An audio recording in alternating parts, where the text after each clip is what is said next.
Bonjour, le thème que j'aimerais partager avec toi s'intitule l'importance de se faire baptiser le plus tôt possible. L'importance de se faire baptiser le plus tôt possible. La Bible dit dans Marc 16, il est dit, celui qui croira et sera baptisé sera sauvé.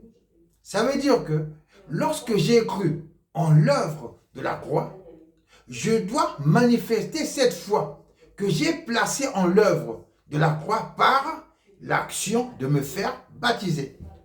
On dit, celui qui croira et sera baptisé sera sauvé. Celui qui croira et sera baptisé sera sauvé. Donc ça veut dire que lorsque j'ai cru en l'œuvre de la croix, lorsque j'ai cru que Dieu le Père m'a accordé son pardon par son Fils Jésus-Christ, qui a pris ma place, et dans l'effusion du sang, m'assure le pardon des péchés, parce que la Bible dit que c'est grâce au sang versé de Jésus-Christ que nous avons reçu le pardon de nos péchés. Donc lorsque j'ai cru en l'œuvre de la croix, lorsque je me suis repenti de mes péchés et que j'ai placé ma confiance dans ce que Jésus-Christ a réalisé pour moi, je dois me faire baptiser le plus tôt possible. Je dois me faire baptiser le plus tôt possible. La Bible dit, celui qui croira et sera baptisé sera sauvé. Donc ça veut dire que après avoir cru en l'œuvre de la croix, je dois me faire baptiser. Après avoir cru en l'œuvre de la croix, je dois me faire baptiser. Celui qui croira et sera baptisé sera sauvé. Alors, allons-y dans Actes chapitre 8. Dans Actes chapitre 8, on va lire Actes chapitre 8 du verset 34 jusqu'au verset 39. Actes chapitre 8, du verset 34 jusqu'au verset 39, il est dit, du verset 34 jusqu'au verset 39, il est dit, l'Éthiopien, donc il s'agit de l'unique Éthiopien, l'Éthiopien demanda à Philippe, explique-moi s'il te plaît, de qui est-il question? Pourquoi? Parce que l'eunuque éthiopien était en train de lire le passage du prophète. Il lisait un passage dans les écrits du prophète Ésaïe. Ensuite, il va donc demander à Philippe, il lui dira ceci, l'Éthiopien demanda à Philippe, explique-moi s'il te plaît, de qui est-il question? Est-ce de lui-même que le prophète parle ou de quelqu'un d'autre? Alors Philippe prit la parole. Et partant de ce texte, un texte écrit par le prophète Ésaïe, sous l'inspiration du Saint-Esprit, l'Éthiopien demanda, alors Philippe prit la parole. Et partant de ce texte, lui annonça ce qui concerne Jésus. En continuant leur route, ils arrivèrent près d'un point d'eau. Alors, le dignitaire s'écria, « Voici de l'eau. Qu'est-ce qui empêche que je sois baptisé ?» Donc, le même jour où l'eunuque éthiopien reçoit l'évangile, le jour où il reçoit l'évangile, il se fait baptiser aussi le même jour. Il se fait baptiser aussi le même jour. Donc, toi qui hésites à te faire baptiser, le Seigneur s'adresse à toi. Le Seigneur s'adresse à toi. Fais-toi baptiser le plus tôt possible. Sinon, si tu continues de douter, si tu continues d'hésiter, tu risques de te retrouver dans l'incrédulité. Pourquoi? Parce que le baptême est un acte de foi. Le baptême est un acte de foi. Philippe s'est fait baptiser le même jour. Corneille et ceux qui étaient dans sa maison. Lorsque Pierre avait lorsque Pierre avait prêché l'évangile, tous ceux qui étaient chez Corneille avaient été baptisés du Saint-Esprit. Mais que s'est-il passé? Le même jour où ils étaient baptisés du Saint-Esprit, ils se sont fait baptiser dans l'eau ce même jour. Donc, ça veut dire qu'il faut se faire baptiser le plus tôt possible. Tu dis, non mais tiens, voilà, je parle en langue. Je marche dans la crainte de Dieu. J'aime le Seigneur, mais tu n'es pas baptisé. Tu n'es pas baptisé. Il faut que tu te fasses baptiser. C'est bien.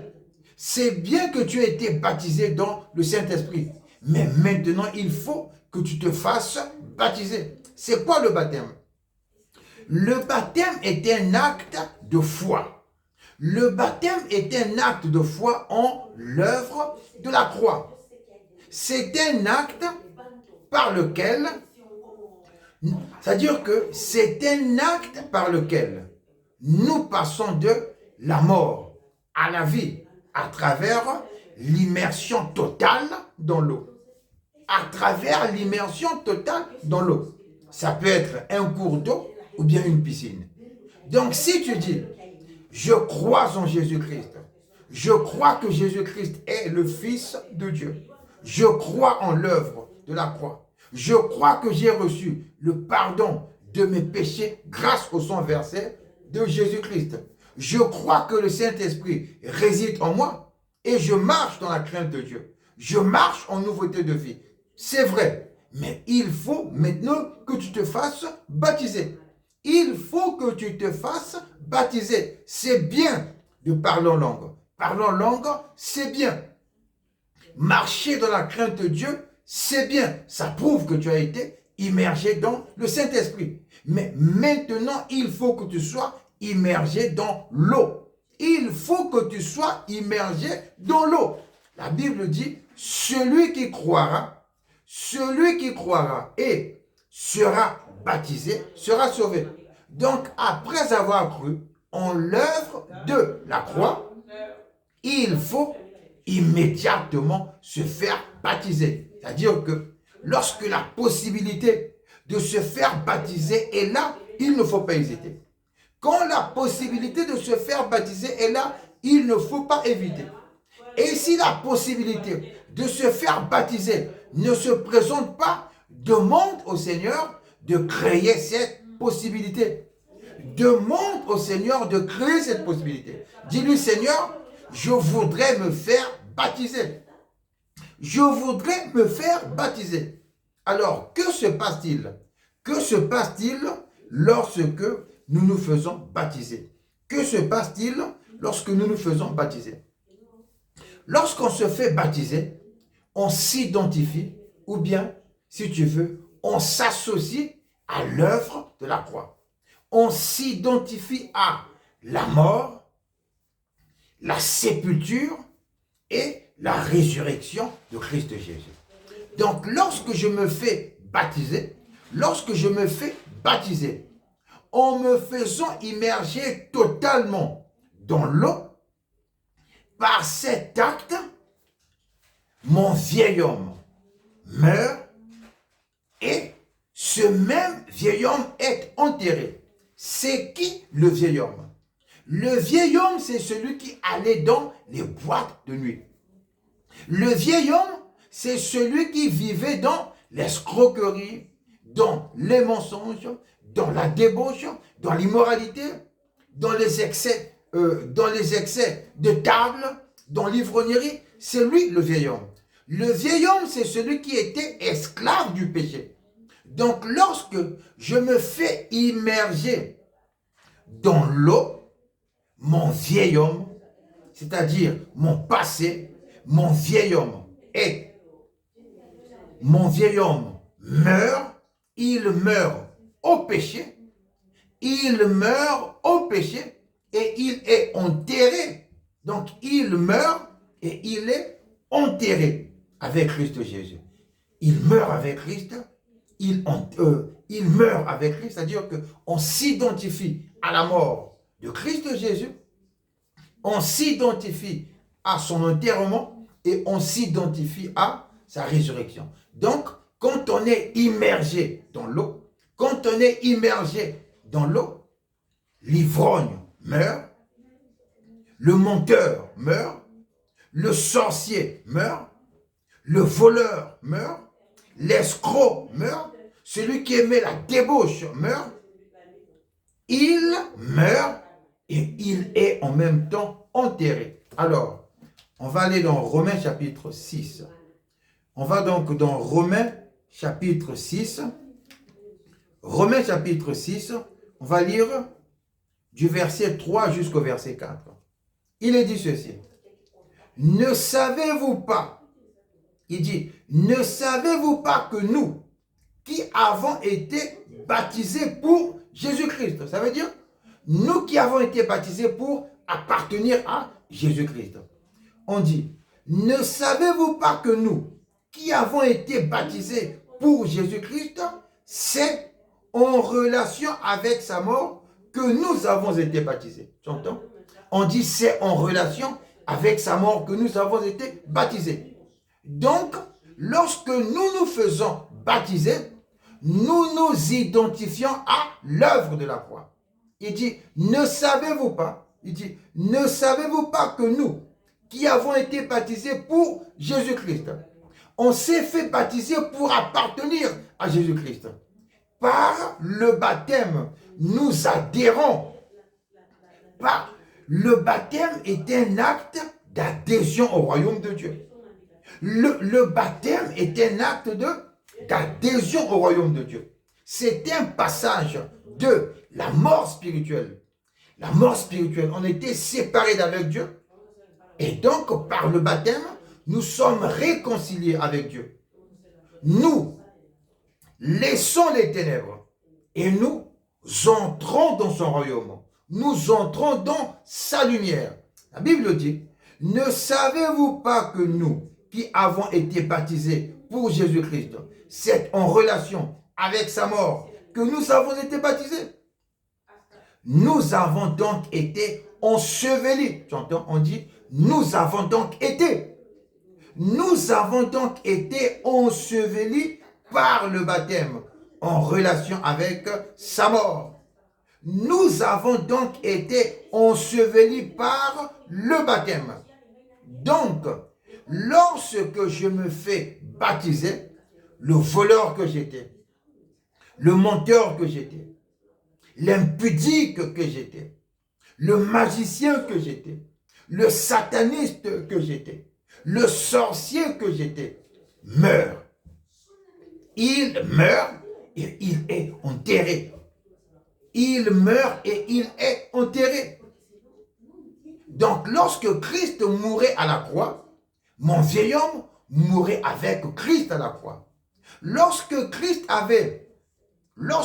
corps de Christ avait été déposé dans le tombeau, mon vieil homme avait aussi été déposé dans le tombeau avec Christ. Donc, quand Christ mourait à la croix, le voleur que j'étais, l'escroc que j'étais, mourait avec Christ à la croix. Et lorsque le corps de Jésus a été mis au tombeau, mon vieil homme aussi a été mis au tombeau. Ça veut dire que lorsque je suis immergé dans l'eau, je dis bye bye aux boîtes de nuit.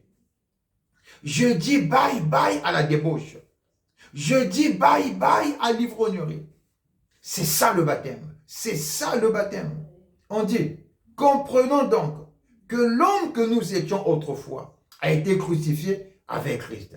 L'homme que nous étions autrefois. Donc, le voleur que j'étais autrefois, l'escroc que j'étais autrefois, l'impudique que j'étais autrefois, le menteur que j'étais autrefois. Comprenons donc que l'homme que nous étions autrefois a été crucifié avec Christ, afin que le péché, dans ce qui fait sa force, soit réduit à l'impuissance et que nous ne soyons plus esclaves du péché. Alors, lorsque l'on est immergé dans l'eau, l'esclave du péché meurt. L'esclave du péché meurt et la puissance du péché est anéantie. La puissance du péché sur mon être est anéantie. Et lorsque je sors de l'eau, je revêts l'homme nouveau. Celui qui sort, c'est celui qui a été justifié. Celui qui sort, c'est celui qui n'est plus pécheur. Il n'est plus pécheur. Il devient saint, il devient juste, il devient enfant de Dieu. Il devient saint, il devient juste, il devient enfant de Dieu et doit maintenant marcher en nouveauté de vie, ce qui correspond à la résurrection. Alors, dans Colossiens chapitre 2, le verset 12, il est dit ceci. Colossiens chapitre 2, verset 12, il est dit, « Vous avez été ensevelis avec Christ par le baptême. » Tu entends? Vous avez été ensevelis.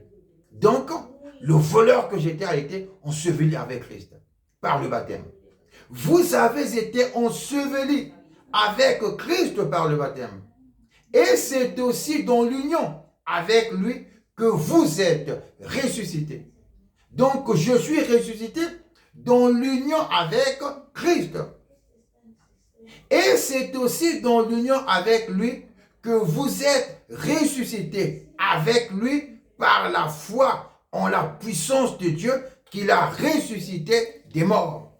Donc, quand on est immergé totalement dans l'eau, le voleur, l'escroc, le sorcier, le magicien, l'impudique meurt avec Christ et il est enterré avec Christ. Et lorsque je ressors, lorsque je sors de l'eau, je revêts l'homme nouveau. Celui qui sort est une nouvelle créature. Celui qui sort, c'est celui qui est ressuscité d'entre les morts. Je suis ressuscité d'entre les morts. Avant cela, j'étais compté parmi les morts, c'est-à-dire ceux qui sont morts à cause du péché. Ceux qui vont dans les boîtes de nuit, ceux qui sont dans les mensonges, dans la sorcellerie, j'étais mort avec eux. Mais par le baptême, je ne suis plus compté parmi les morts. C'est fini. C'est fini, je ne suis plus compté parmi les morts. Je passe de cet état de mort spirituelle à la vie.